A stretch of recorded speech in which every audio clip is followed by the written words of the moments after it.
My name is Ronald James Doughton. I'm an ex-fighter. Oh, I never won a fight in a ring either. I mean, professional ring. I had 6 fights up in Canada. I lost them all. I wasn't very good in the ring. Outside the ring, I did pretty good, but not in a ring. What's up, Grandpa? Hi, Ronald. Hey. So, Grandpa, first thing I want you to do, can you just introduce yourself? Well, I'm Ronald's grandpa. I like his name, so that's why I'm doing this. And I'm just an old Irishman, had a kind of a tough life, and the beginning wasn't too good, but this part of my life is really good because I've got such a wonderful family. And I mean, my brother and I were raised in orphanages, we were raised in the streets,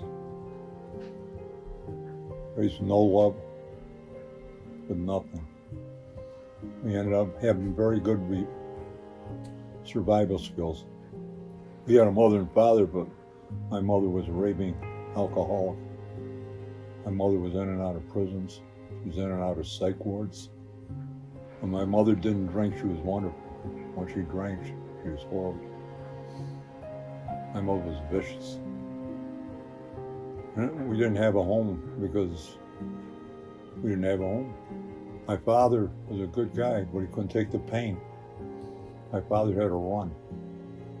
He didn't run very far, but he had to run. He couldn't take it. My father loved my mother, but finally, when I was 12 years old, something happened. But my brother Tippy and I were home, and we hadn't eaten in quite a while. We didn't eat. We're out looking for my mother to get some money, get some food. We found her in a bar, and she was with 2 guys. I was trying to get some money, and my mother was swearing at me, just like normal. One of the guys thought it was funny because I was crying and started slapping me. I had it. Went outside and I waited, my brother Tippy and I. And one of the guys came walking outside, and I ran up behind him with a beer bottle and smashed him in the back of the head. He went down. And I was afraid he'd get back up and hurt me, so I kept hitting him with a beer bottle. But because of that and the circumstances, nothing happened over it. But they put me on probation. I was on probation for a lot of years. The guy finally came out of the coma. I guess he was all right afterwards. I really don't know. We got thrown out of the Catholic school system after I did that. So we were thrown out of the House of Providence. Then we're left on our own. My brother Tippy and I lived together from the age of 12 till I was 21, and I got married to my wife today. I just didn't care. I'd explain to people, if you want to hurt me, you better kill me. Because I'm getting you. I'm coming back. This is the way it was. I just didn't give a shit anymore.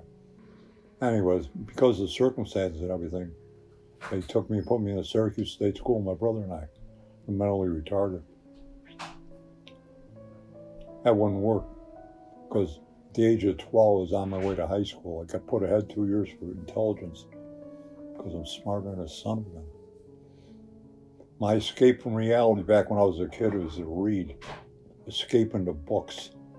I had just about a photographic memory at that time. One of the things that happened to me, interesting, that helped save my life was when I was 12 years old,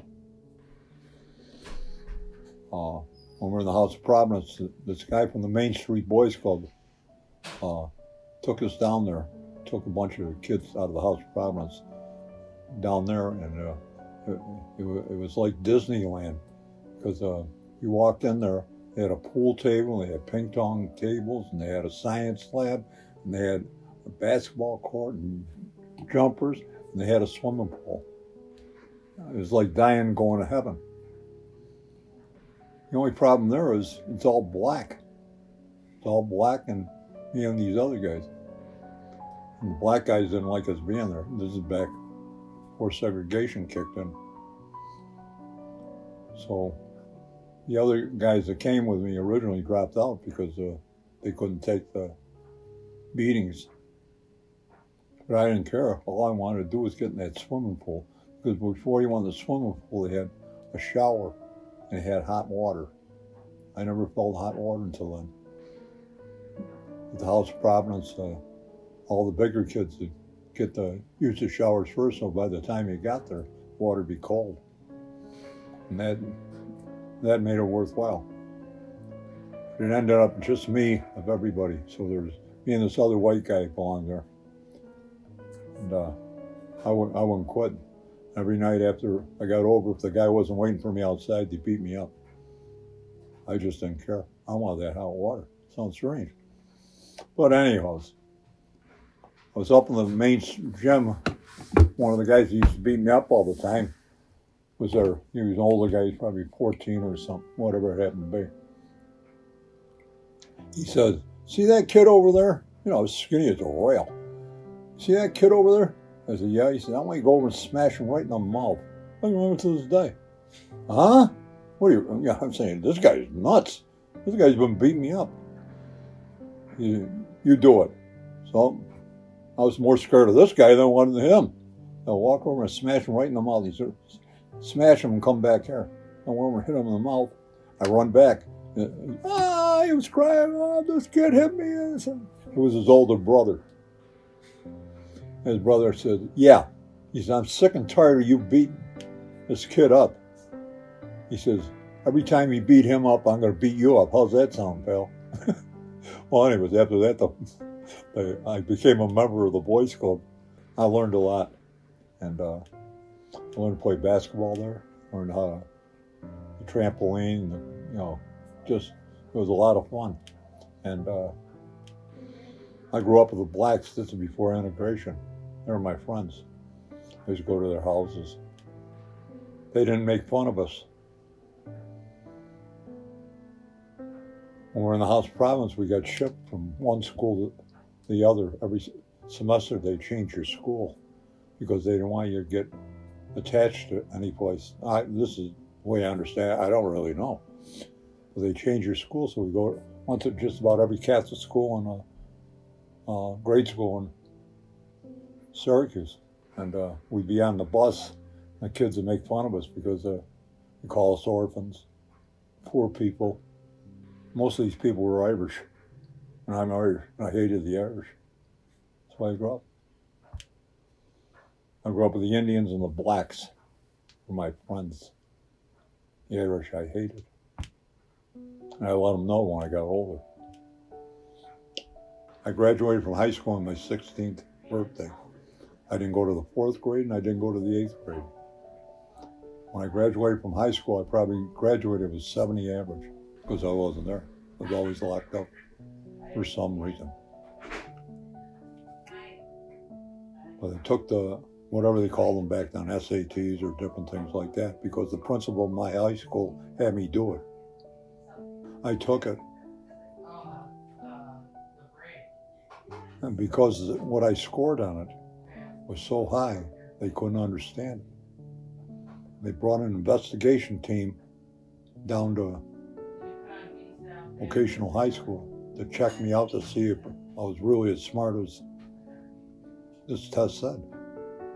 I took the test and I did just as well on it.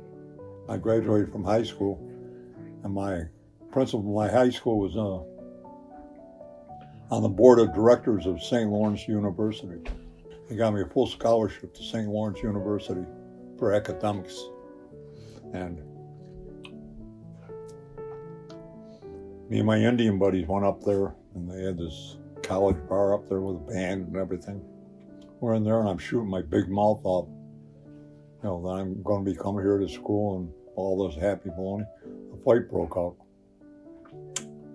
So anyways, we wrecked the place. And back then, I remember right, there was $1,100 worth of damage, and that was probably what it cost to go to college for a year. So they had a warrant out me in St. Lawrence County. And unless I paid that bill, I wasn't going to go to school there. So that took care of my academic career. I'd had it. I was mad all the time. We didn't have any food. I was getting locked up when I was a kid by the cops, and back then, they lock you up and throw you out. They knew what was happening. Cops have hearts too. First time I got in real trouble, I thought I was going to go away for a long period of time. I got a real serious charge, and I didn't really have anything to do with it. But a guy died in a fight. But anyway, it was because of circumstances, what happened during that fight. I fought two other guys. And because of their testimony, they realized I wasn't involved in the guy that died. My friend went to prison for 7.5 to 15 years. I was found not guilty because I wasn't guilty. I had nothing to do with it. This is the life I lived. I was 18 years old. I ended up meeting your grandmother, Sally, and I can quote from any book you ever want to read. And at the House of Providence, they didn't have any dirty books. They had the Greek tragedies, and they had the Irish poets, holy books, all the big writers. I read those books voraciously. I had just about total recall, so I could talk with anybody. I'm out on a $25,000 bail. Back then, $25,000 was a lot of money, especially in cash. But anyways, they found somebody to put up their house and their bar to get me out. And he had the cash, but he used the cash and collateral. I wasn't supposed to be in Syracuse. I ended up going to a bar up on West Genesee Street called Phoebe's. It's a big restaurant today, but back then it was a hole in the wall.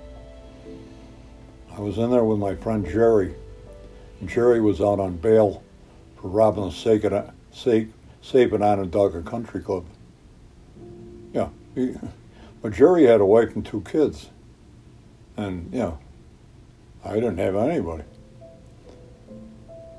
So Jerry and I were in Phoebe's, but I was in the bar and I walked in the back. I always have a tendency to leave my keys in the bar to make a phone call. So I'm in the phone, and all of a sudden this young lady comes over and knocks on the phone. She says, "I think your friend just took your car and smashed into the car across the street. Jerry didn't know how to drive." I go, "What?" So I come flying out of there, and here's Jerry. And Jerry was facing a lot of time in jail for robbing the safe Onondaga Country Club. I told Jerry, "Get the hell, just get out of there. I'll take the blame for the accident so you don't get in trouble." Because I figure I'm going away for 7.5 to 15 anyways. But I met this girl. She was a shorter cook there.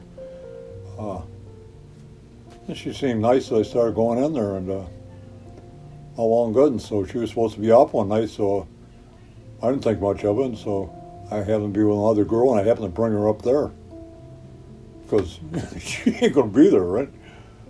Sally came in. She got pissed because I was there with another girl. So I think she was jealous.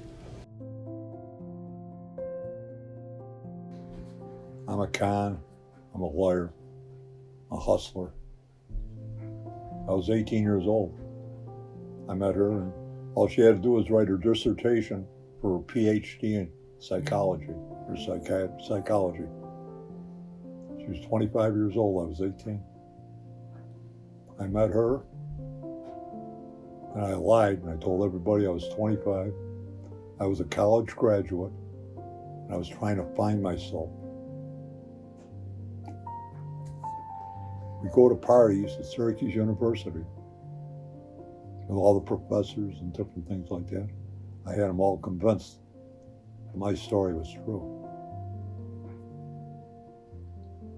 But then, because of who I was, I started appearing on television with my hands cuffed behind my back. They didn't know what I was doing, but they locked me up all the time. One of the professors said one time, "Isn't that Sally's boyfriend?" The jig was up. And they told your grandma that either get rid of me or they're going to throw her out of graduate school. She made a very dumb decision at the time. Graduate school, because she cared so much for me. I told her, "Sally, don't do it. Don't do it. You're just going to get hurt. You're just going to get hurt." And I don't want to hurt her. But she cared enough about me to see something inside of me that I didn't think I was. I didn't think it was possible for a person like myself to care about anyone. Because we were hurt so bad back when we were kids. There was no love. There was nothing to survive. She loved me. I know her, but I told her, "Don't marry me. Don't marry me. You're just going to get hurt." Very fortunately, I had a son. His name was Alan. And I had a daughter named Julie. Now what do I do? Our family, going back for generations, were all Marines. They're all fighters. What do you do with a girl? You don't. A girl? You know, it seemed like an odd thing to me.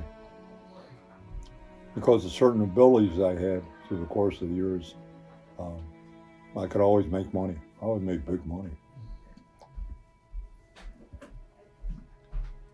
I never could get close to anybody. But I loved my kids, but I didn't know how to love anybody. I'm sitting here today, mostly a lot to do with my daughter. You know, I came to the realization I was destroying my little daughter's life and my son. For the first time in my life, I was ashamed of myself. What have I done? My son and daughter were being given the same life that my brother Tippy and I had. And I said, "What kind of human being are you?" That day my life changed because I knew I was the enemy. And my enemy was right in my head. I had to either change my act or I had to die. There was only two options. And that's when I surrendered to a power greater than myself. That's the day I asked the God that I thought would never help me. Just give me one break. And he did. I haven't had a drink in, well, it would be 44 years in 12 days or 13 days. I put the drink down and tried to be a good father, tried to be a good husband, trying to be a good human being. I walked away from everything I've learned all my life. And because of that, I've got the family I've got today. A family that I never once thought I'd be able to have. I got my son, I got my daughter, I got my daughter-in-law, I got these wonderful boys sitting in this house. My wife and my family, I've been blessed. And I try to give that blessing back to anybody who will want to listen to me. I turn my life around. My brother Tippy was in Vietnam, got blasted up 3 times.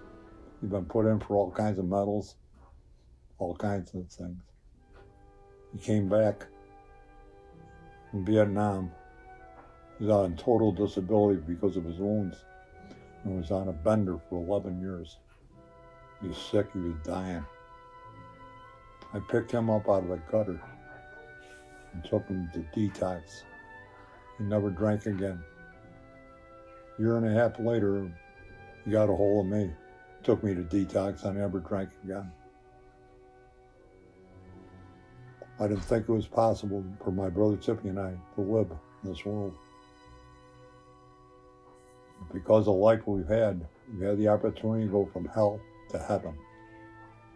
And between my brother Tippy and I, periodically, we'd run an auto plant, 3,500 people. I can remember my brother Tippy pulling up to me one day on his golf cart. We were just driving around, making like we're big deals. He said, Ronnie, so you ever think we'd end up running an auto plant? And I said, no, we come a long way, kid. He said, remember we used to eat out the garbage cans up on Geddes Street? He says, we've come a long way. I thought it was, yeah, we haven't done too bad. And I believe success in this world is in money. Money is one thing, but it's your interaction with other people. My father always told me, you see somebody down, you pick them up. And I learned the other way too. If somebody's up, you gotta learn to knock them down.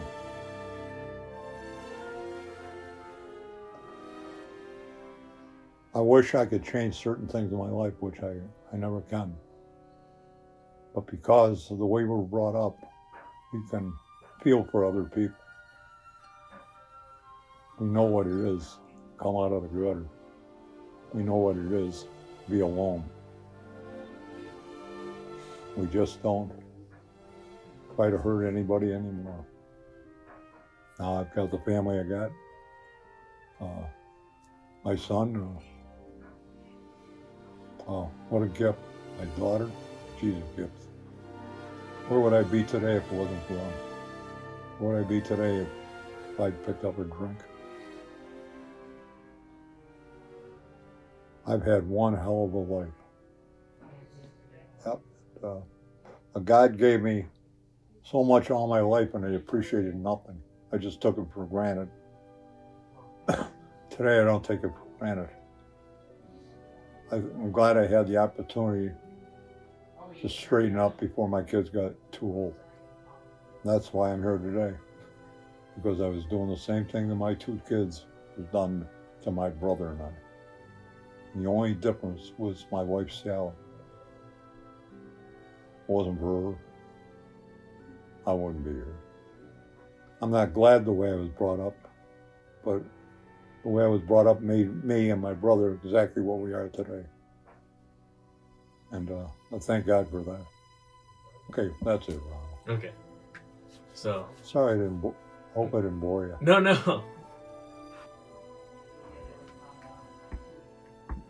No, that's it. All right. God bless you, kid. Thank you, Grandpa. Okay, I'm gonna stop recording. I'm running out of words. I'm sure no one else has ever heard you say that.